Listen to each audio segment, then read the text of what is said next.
Hey guys, welcome back to another tutorial. So in this video we're going to see how to export your object from Rhino in order to be able to open it into a slicer and 3D print it. So we're not going to cover the slicing part in the slicer, we're just going to see how to export your file from Rhino. So the first thing you want to do before exporting your model is to check that it's a closed polysurface. So you can select your object and then you will see here if it's open or closed. So here it's written one open polysurface, so it's open. So you're going to use the show edges to see where it is open. So if you click here, you can actually select your object and click add object. And here you need to select naked edges. So here you will see this is going to become pink because it's open right here, and actually if you can't see it you can click on zoom and it will zoom on the part where it's open. And then the thing you want to do is to close it. So here we're just simply going to close it with a sweep to here.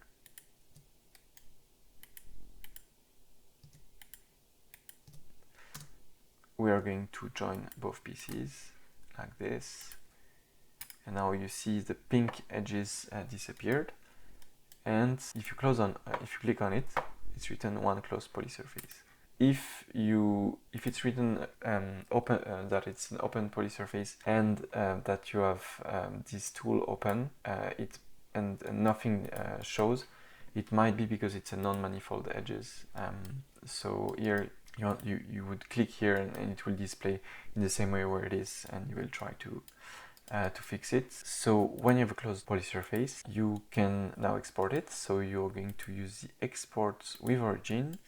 So you select your object, press enter, and you select an origin. So the origin is going to be where when you import it in the slicer, it's going to center it. So we're going to choose here, and you can export in two different formats. So either step or either STL. So step is going to be in NURBS data, while STL is going to be in mesh data. So you can export in step if your slicer can import in step. The thing is, the slicer is going to basically transform it as a mesh in a certain way that you can't really control. I mean, it depends on your slicer, but the thing is, if you export it in STL, so not in step, you can define in Rhino how your mesh is going to be. So here I'm going to export it in STL. So I'm going to call it piece 1. STL and then save, and then I'll be able to define the amount of detail I want on my mesh. So here if I put the maximum and I do preview, it's going to be really detailed. Obviously it's going to be a heavier file. If you want a lighter file, you might want to put the level lower, but it's going to obviously have less detail. So your mesh might be jagged slightly. So here we're going to export it as with the maximum level, press OK, binary is fine, and then now it's exported. If you want to export it in step, you do the same thing. So you select your object and then you put the origin, and instead you put step. So let's call it also piece 1, click on save here. And then you can keep those parameters like this. Something you need to make sure actually before exporting your model is that you're in millimeter, because if you're in centimeters and you import in millimeters in your slicer, it might not understand that it's millimeters. It might think it's inches or something else, or it might think it's millimeter and then just scale it 10 times too big. So make sure that it's in millimeter before you export it.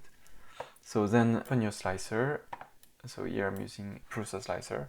And you go into File, Imports, Import STL, FreeMF, Step, OBJ, AMF, and you select your file. So here I have piece 1 STL, I do open, and I have my object, you see perfectly, and ready to be sliced.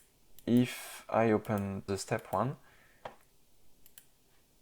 it will come also in good quality. I think this is a step 1 actually, the STL one.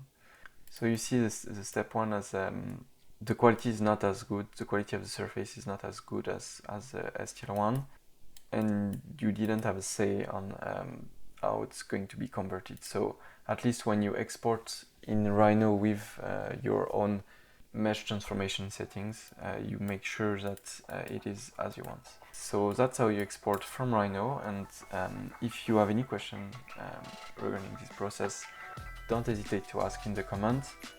If there is a topic that you want me to cover or to explain, just let me know in the comments and I will try to make a video about it.